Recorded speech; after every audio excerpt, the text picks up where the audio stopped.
அதிகாரத்துக்கு அப்புறம் பேதுருக்கு அப்புறம் பவுல் பவுல் பவுல்னு வருது. ஏன்னா பவுலை கர்த்தர் புறஜாதிக்கு அப்போஸ்தலனாய் தெரிந்து கொண்டார்.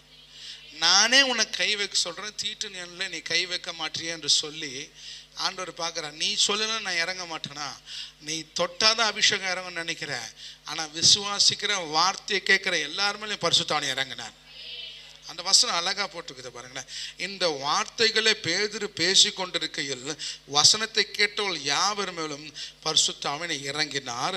அவர்கள் பல பாஷைகளை பேசுகிறதையும் தேவனை புகழ்கிறதையும் பேதுருவோடு கூட வந்திருந்த விருத்த சேதனம் உள்ள விசுவாசிகள் கேட்கும் போது பரிசுத்தாவின் வரம் புறஜாதிகள் பொழிந்தள்ளப்படுவதை குறித்து பிரமித்தார்கள்.